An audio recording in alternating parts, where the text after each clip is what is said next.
जय श्रीराम ताईंनो आणि दादांनो. श्री ब्रह्मचैतन्य गोंदवलेकर महाराज प्रवचन 9 ऑगस्ट. ज्याला समाधान तो भाग्यवान. बघूया ह्याबद्दल श्री ब्रह्मचैतन्य गोंदवलेकर महाराज काय म्हणतात ते. ज्याचे हवेपण जास्त असते तो गरीब जाणावा आणि ज्याचे हवेपण कमी असते तो श्रीमंत जाणावा. परमार्थी म्हणजे भिकारी असे ज्याला वाटते त्याला श्रीमंतीची खरी कल्पनाच नाही. ज्याला नेहमी समाधान वाटते तोच खरा श्रीमंत. आमचा आधार पैशाचा, तो आज आहे आणि उद्या नाही. असा पायाच जिथे डळमळीत असेल तिथे पक्की इमारत कशी उभा होईल.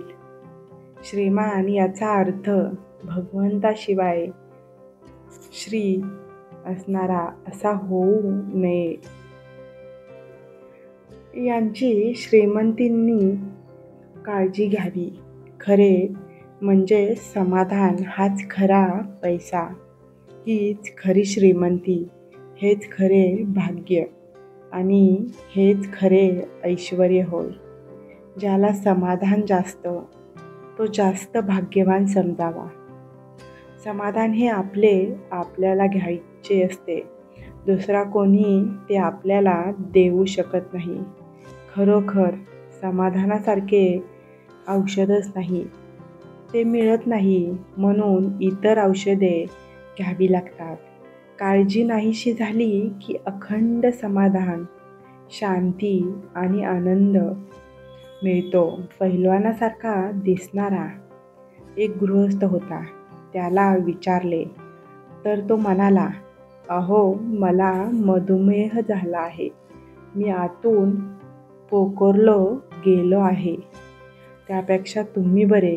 खरोखर त्याचप्रमाणे पैशापासून प्राप्त होणाऱ्या ऐश्वर्याची अवस्था आहे. फक्त भगवंताच्या निष्ठेमध्ये समाधान आहे.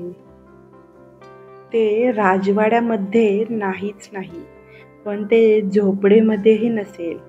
असमाधान हा रोग सर्वांनाच असल्यामुळे रोगाच्या यादीतून त्याचे नावच निघून गेले आहे. सध्या जगात पुष्कळ सुधारणा झालेल्या आहेत, पण त्यांनी माणसाला समाधान मिळालेले नाही. जीवन सुखी न होता मनाला जिच्यामुळे हुरहुर लागते ती सुधारणा कसली. व्यक्ती काय किंवा समाज काय यांची सुधारणा घडवून आणायला चित्त स्थिर पाहिजे. चित्ताची ही स्थिरता धर्माशिवाय येणे नाही. हल्लीचे तत्वज्ञान नुसते अभ्यासी आहे, अनुभवाचे नाही. म्हणून त्याने खरे समाधान लाभणार नाही. खरोखर प्रत्येक जीवाला भगवंताची तळमळ लागली पाहिजे. भगवंताशिवाय जो राहतो त्याला सुखदुःख येते आणि सुख म्हणजे तरी काय, दुःखाची कमतरता ते सुख. राजापासून लंकापर्यंत प्रत्येकाला काहीतरी मिळावेसे वाटते. म्हणजे प्रत्येकाला काहीतरी कमी ही आहेच हो. पण कुणी असा विचार करीत नाही की जे आज कमी आहे ते पूर्वी आपल्याजवळ असताना तरी आपण सुखी होतो का. याचे उत्तर नाही असेच मिळते. मुळीच तसेच मिळणार.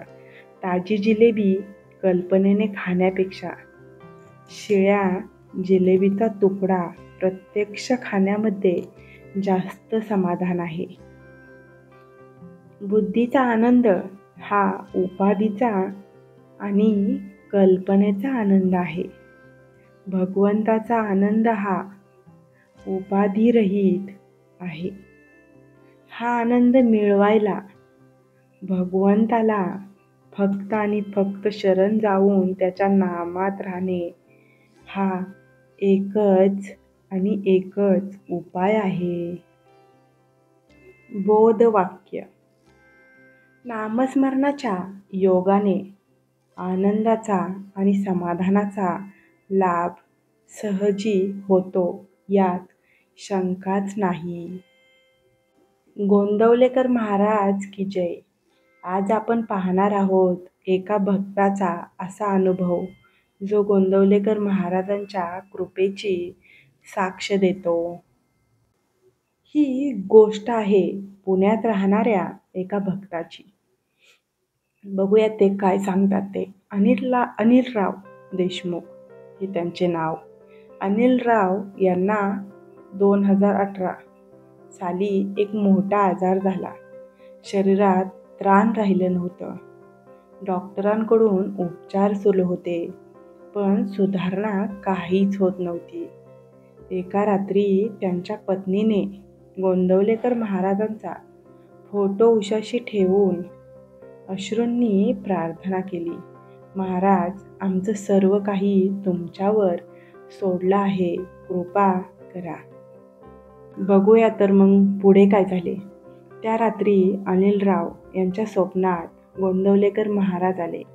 त्यांनी फक्त एवढंच म्हटलं, घाबरू नकोस, सगळं ठीक होईल, नामस्मरण कर. दुसऱ्या दिवशी अनिलराव यांना अचानक थोडं बरं वाटू लागले. डॉक्टरांनीही आश्चर्य व्यक्त केलं की रिपोर्ट्स हळूहळू सुधारत आहेत. पत्नीने घरात रामनामाचा जप सुरू केला. हळूहळू प्रकृती पूर्ववत झाली. आज अनिलराव पूर्णपणे बरे आहेत. ते दरवर्षी गोंदवले गावी जाऊन महाराजांच्या समाधीला नमस्कार करतात आणि सांगतात, हे सगळं फक्त आणि फक्त महाराजांच्या कृपेमुळे शक्य झालं.